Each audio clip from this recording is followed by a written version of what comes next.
महत्वपूर्ण 20 बड़ी खबरों को, पर अभी तक आपने इस वीडियो को लाइक नहीं किया तो फटाफट लाइक कर ले, लाल बटन दबाकर चैनल को सब्सक्राइब कर ले, साथ में बेल आइकन भी प्रेस कर ले और वीडियो को ज्यादा से ज्यादा शेयर करें। तो चलिए बढ़ते हैं खबरों की ओर।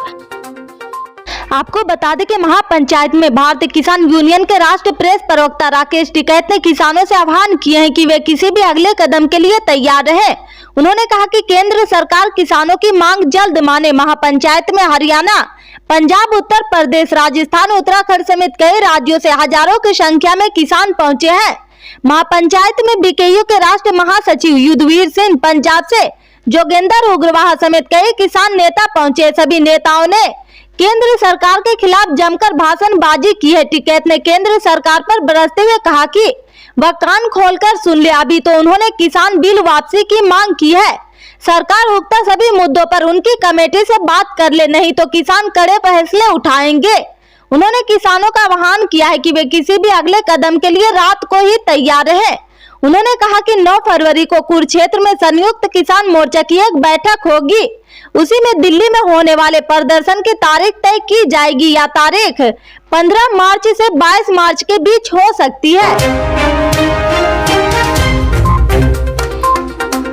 पंजाब के मुख्यमंत्री भगवंत मान ने कहा कि राज्य सरकार के संजीदा प्रयासों के तहत हर क्षेत्र का व्यापक स्तर पर विकास किया जा रहा और इस साल की राज्य बेशकीमती कोहिनूर हीरे की तरह चमकेगा। मान ने कहा, शहीद भगत सिंह स्टेडियम में गणतंत्र दिवस समारोह में ध्वजारोहण के बाद एक जनसभा को संबोधित करते हुए लोगों से राज्य सरकार के प्रयासों को पूर्ण सहयोग देने की अपील की है। उन्होंने प्रवासी पंजाबियों को राज्य की पुरातन शान बहाल करने के लिए सरकार की मदद और सहयोग करने की अपील भी की है। उन्होंने पंजाब को नई बुलंदियों पर ले जाने का प्रण लेते हुए कहा कि राज्य सरकार शहीदों और राष्ट्र नायक के हरेक के लिए समान अवसर वाले समाज के संकल्प को पूरा करने के लिए वचनबद्ध है। केरल सरकार ने उच्चतम न्यायालय के आदेश पर राज्य में क्षति की भरपाई के लिए प्रतिबंध कट्टरवादी संगठन पॉपुलर फ्रंट ऑफ इंडिया के सदस्यों की संपत्ति जब्त कर ली है। इसको लेकर social media democratic party of India ने गिरफ्तार हुए पीएफआई कार्यकर्ताओं के समर्थन में अपनी आवाज उठाई। में एक जनसभा को संबोधित करते हुए एमसीडीपीआई के राष्ट्रीय अध्यक्ष एम.के. फैसी ने गुरुवार को कहा कि इस राजस्व वसूली प्रक्रिया के कारण कोई भी बेघर नहीं होगा। फैसी ने लोगों को संबोधित करते हुए कहा कि जो लोग संपत्तियों की जब्ती पर खुशियां मना रहे हैं, उनसे कहना चाहूंगा कि जब तक एसडीपीआई कार्यकर्ता जीवित है, कोई भी बेघर नहीं होगा। इससे पहले एसडीपीआई ने प्रतिबंध की कड़ी निंदा करते हुए कहा था कि यह देश में भाजपा सरकार द्वारा लगाया गया घोषित आपातकाल का हिस्सा है। फैसी ने यह भी कहा है कि पीएफआई और संबद्ध संगठनों पर यह प्रतिक्रिया भारतीय लोकतंत्र व देश के लोगों को संविधान के तहत मिले अधिकारों के खिलाफ एक चुनौती है। कांग्रेस नेता राहुल गांधी के नेतृत्व में निकाली जा रही भारत जोड़ो यात्रा शुक्रवार को सुबह जम्मू कश्मीर के बनिहाल से आगे घाटी बढ़ी है।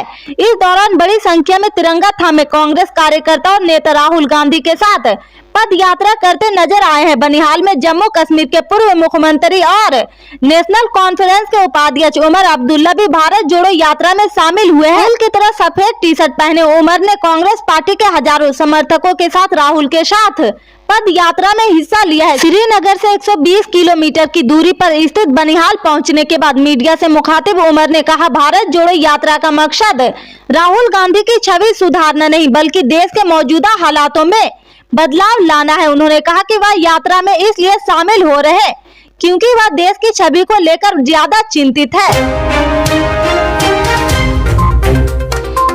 त्रिपुरा के मुख्य विपक्ष पार्टी माकपा ने 43 सीटों पर उम्मीदवार की घोषणा की और 13 सीटें कांग्रेस के लिए आरक्षित रखी है।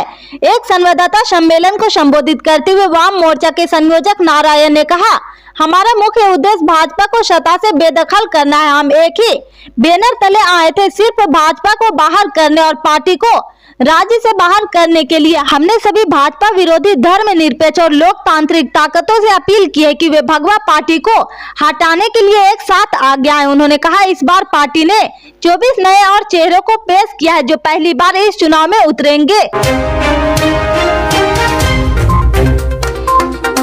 2024 में होने वाले लोकसभा चुनाव में करीब 1 साल का ही समय बचा हुआ है। बीजेपी लगातार तीसरी बार सत्ता में आने के लिए कोशिश कर रही, वहीं कांग्रेस समेत अन्य विपक्षी दलों ने सत्ता विरोधी लहर से उम्मीदें लगा रखी है।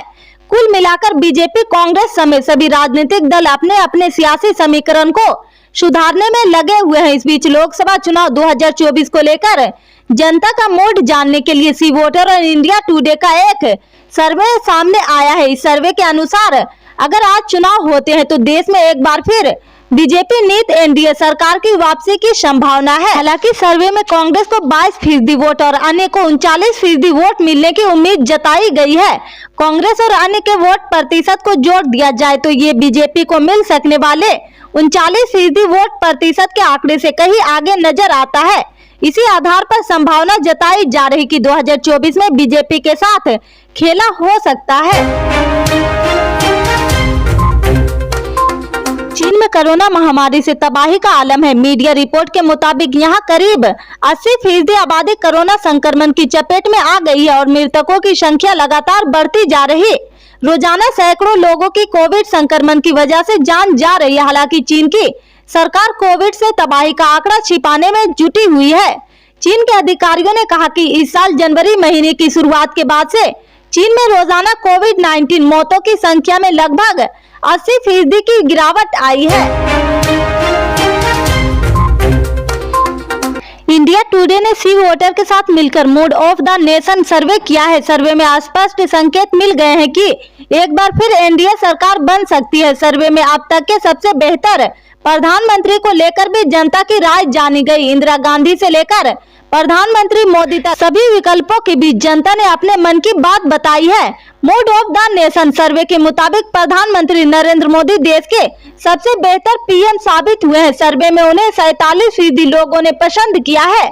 दूसरे नंबर पर अटल बिहारी वाजपेयी आए हैं, जिन्हें 16% लोगों ने बेहतर प्रधानमंत्री माना है। तीसरे नंबर पर इंदिरा गांधी है, जिन्हें 12% लोगों ने अपनी पसंद बताया है। इससे आगे के अपडेट्स को जानने के लिए जुड़े रहे हमारे राइट न्यूज के साथ। मिलते हैं फिर बड़ी खबर में, तब तक के लिए जय हिंद।